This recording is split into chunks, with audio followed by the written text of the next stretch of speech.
Au nom du Créateur, du Haq, la vérité, salutations victorieux céleste, lis au nom de ton Seigneur.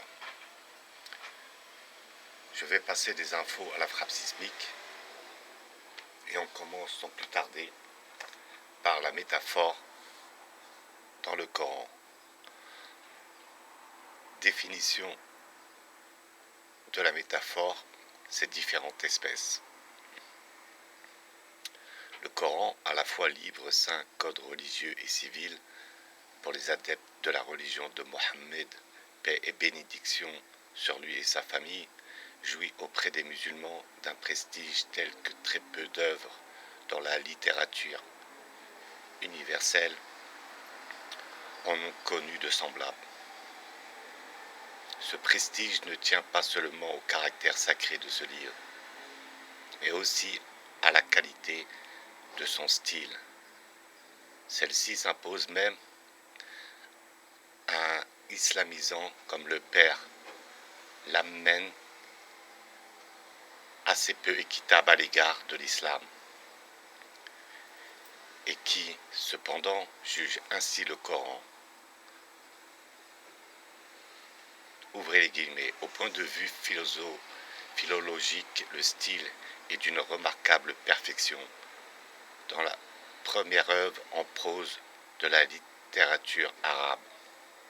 Cette perfection, les musulmans de bonne heure l'ont sentie.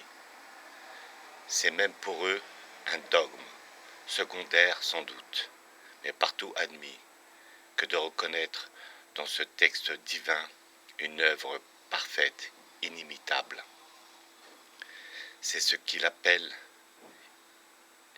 Hijjaju l'Al-Coran, inimitabilité du Coran, à laquelle des ouvrages nombreux ont été consacrés. Le Coran même, dans 4 sourates différentes, proclame ce caractère inimitable et lance un défi aux hommes et aux djinns. Dit, si les hommes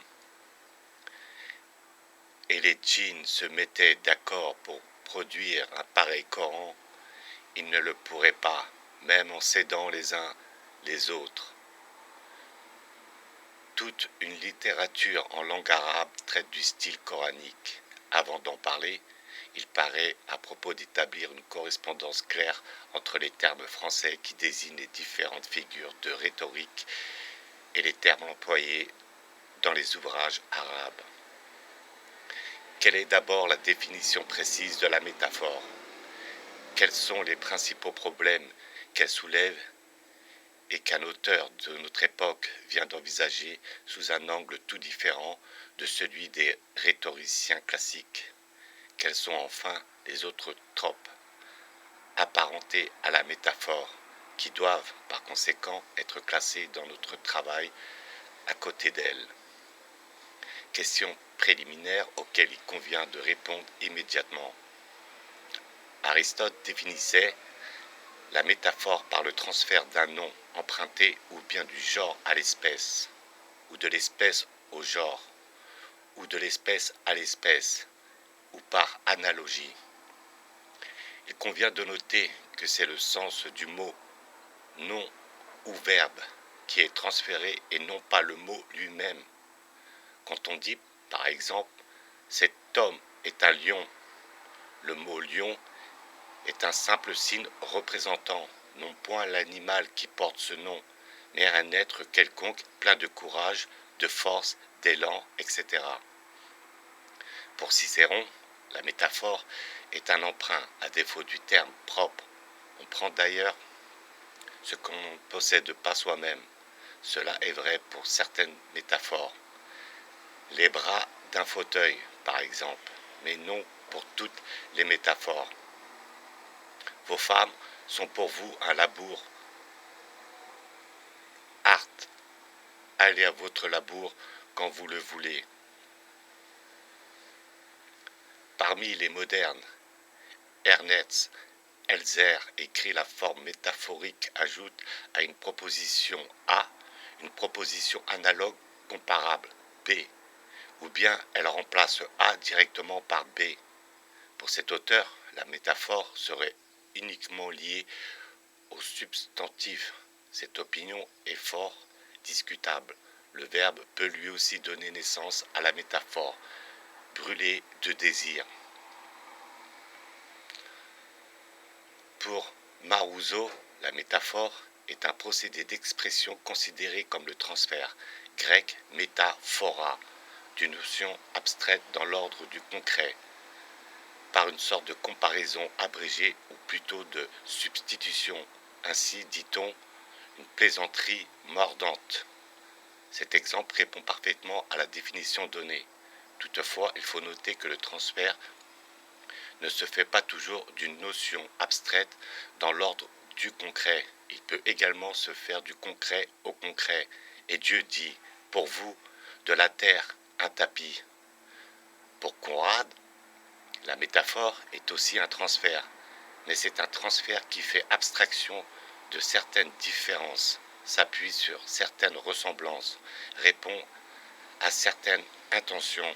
Dans la phrase, les roses de ses joues ont pâli. L'objet rose n'offre la représentation ni des épines, ni de la forme particulière de ses fleurs, ni de leurs pétales. Il a été abstraction de ses caractères. Celui qui compare une file de personnes à une queue a certainement remarqué une ressemblance entre ces deux objets. En se servant de pareilles phrases, on est souvent poussé par le désir de produire un effet sur l'auditeur. La définition de Conrad nous semble avoir été retenue parce qu'elle tient compte des faits essentiels qui, avec le transfert, sont à la base de toute métaphore. Mais n'y a-t-il qu'une seule sorte de métaphore? On peut d'abord distinguer la métaphore esthétique, littéraire, de la métaphore du langage courant. Dans cette dernière, on met souvent en relief la forme extérieure des objets. Ainsi, la métaphore courante apparaît comme la vision due à une saisie simultanée de la structure de deux objets. La queue remplace la file de personnes. Dans la métaphore esthétique poétique, on cherche à créer l'illusion en montrant les objets non seulement dans leur individualité concrète, mais en évoquant par rapport à ces objets des représentations inattendues. Cette métaphore est donc constituée par la jonction de deux objets sous un point de vue personnel. C'est ce qu'on constate chez Victor Hugo, par exemple, lorsqu'il compare les étoiles à des cailloux d'or. Le ciel est alors un front sur lequel l'étoile a été jetée comme un caillou avec une fronde. Je suis l'astre qui vient d'abord, je suis le caillou d'or et de feu que Dieu jette comme avec une fronde au front noir de la nuit. La métaphore pareille à l'être vivant peut s'affaiblir et mourir. Cette évolution sémantique se produit dans toutes les langues. La raison pour laquelle une métaphore s'éteint et meurt semble résider en général dans la fréquence de son emploi et dans son ancienneté, qui atténue puis efface l'impression d'étrangeté que doit produire une métaphore neuve, inédite. On peut citer comme métaphore française morte les verbes arriver et aborder, qui signifiaient le premier atteindre la rive et le second atteindre le bord. Conrad incline à croire que les métaphores mortes revivent à la réflexion, sans doute, mais alors on risque de glisser dans l'obscurité si l'on les emploie dans leur sens oublié. Nous croyons plus prudent de laisser les métaphores mortes dans leur tombe.